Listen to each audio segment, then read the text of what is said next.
You're looking to improve your results from your pay-per-click advertising campaigns on Amazon? You are in the right spot.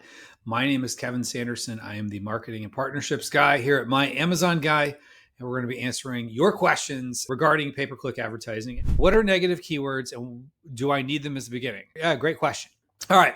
So the question is, what are negative keywords? So let's just say someone searches for Sharpie markers. So let's say you have a set of 2 Sharpie markers that come together, and it's your own brand. And you're going after the term permanent marker, and that's a broad match. Well, if you go after permanent marker and maybe you show up for set of 2 permanent markers, maybe you show up for permanent blue marker, permanent black marker, blue permanent marker. Maybe you also show up for red permanent marker or permanent orange marker. So maybe you have these keywords that aren't converting well because they're irrelevant. So what you want to do is tell Amazon, either at the campaign level or the ad group level. I generally like to do it at the campaign level. Tell them by using negative keywords, negative targets, that you either want to go after the exact phrase, negative, meaning don't show me for this exact phrase. Let's say you say set of 4 permanent markers doesn't do well because you have a set of 2.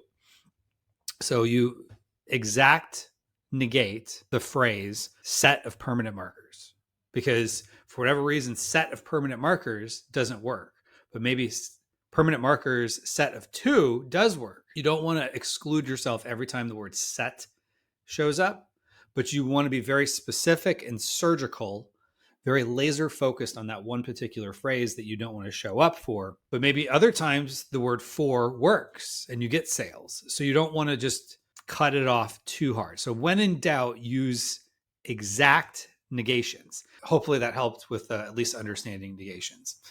What is ACOS and why is it important? Okay, good question. So ACOS is advertised cost of sale. So you have ACOS and you have ROAS, and they're the same thing, just with slightly different algebra. So ACOS is if you have a pie, your sales is the pie. What slice of that pie is going towards ads? So potentially if you have, let's say, $1,000 in sales and you spent $300 on ads, it's 30% ACOS. It's important because you know what percentage is it going towards. Now, Amazon's liking to show ROAS more and more as a default. So if you're ever not sure which is which, one, you can always change the columns. Another way, you can always just mentally take note of 1 divided by ACOS equals ROAS. 1 divided by ROAS equals ACOS. So if you have an ACOS of 20%, 1 divided by 0.2 equals 5. So you have a ROAS of 5.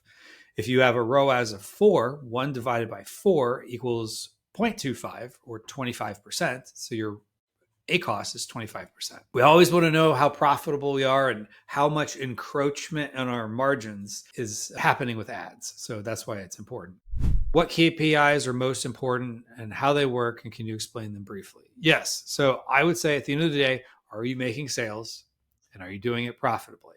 And then from there, help yourself figure out what is your ACOS for your account, what is your ACOS for your campaigns, what is your ACOS for particular keywords, and then just kind of go from there. And then look for where are you wasting spend. And wasted ad spend is not a number they're going to give you.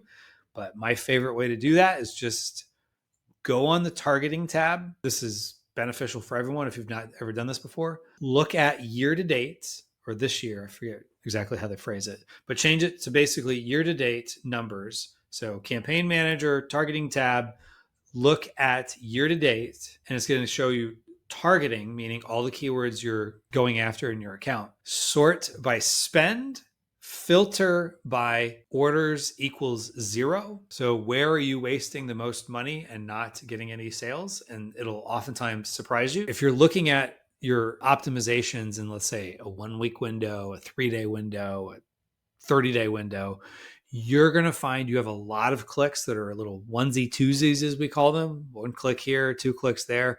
And it's just not enough data to make a decision based off of. But generally, you start finding more when you get to the end of closer to the end of the year of keywords that just aren't performing. So those would be some things I would look at as well.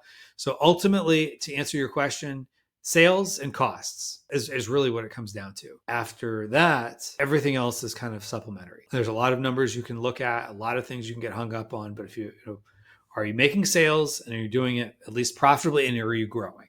That's the big ones.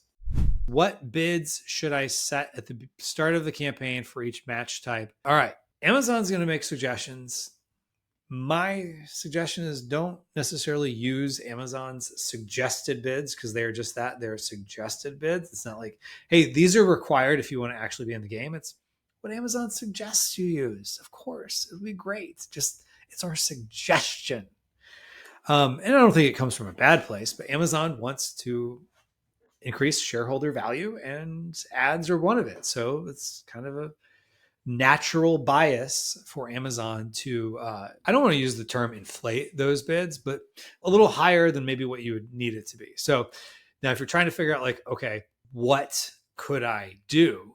So let's say you have a product and you are expecting let's just say 10% conversion rate. So if you were to say, okay, my product is $25 and I'm expecting a 10% conversion rate, which may or may not be the case, but 10% is probably good to start with if you're not sure. Or if you already know your conversion rate on that product, you could use that. Let's just say 10%. So that means on average, every time someone clicks, for every 10 clicks, you get one sale. And every time someone clicks, it's about $2.50 in revenue. Now, let's say your target ACOS is 40%. So then I take that revenue per click times 40%.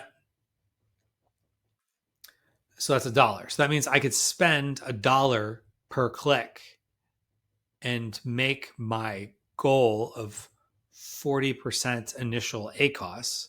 So a little bit aggressive, but not too aggressive. But then also making somewhat of a hope that I will be at a 10% conversion rate. And that might give you a good starting point. And then you could maybe say $1.05 or $1.10 for phrase, and then maybe do $1.10 or $1.25 or something like that for exact. So you're going up just a little bit higher to try to get more impressions to phrase and exact than to broad.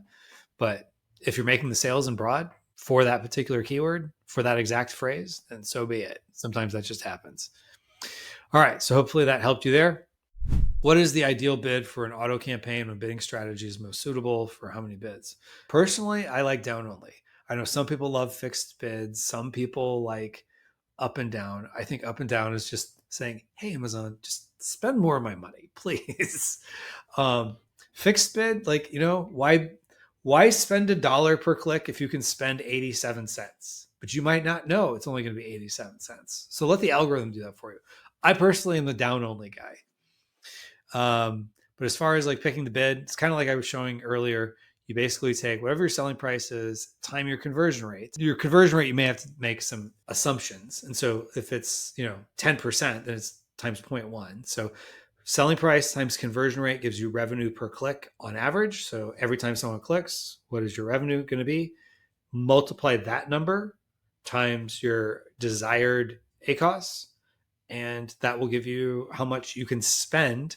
And so then if you do down only, if let's say the math works out to 89 cents, then 89 cents is your bid, or maybe go a little bit above it and do 95 cents or something like that. And then you can always adjust the bid, but everyone has a plan with their bids until they get punched in the mouth and they start bidding and they start getting customers. Everybody wants to have a plan with bids, but you don't know until you get out there. So you might not show up as much. Your conversion rate may be better, it may be worse. Your click-through rate might be awful. It might be, oh, this is better. But you have assumptions, at least as a starting point, and then you just optimize from there.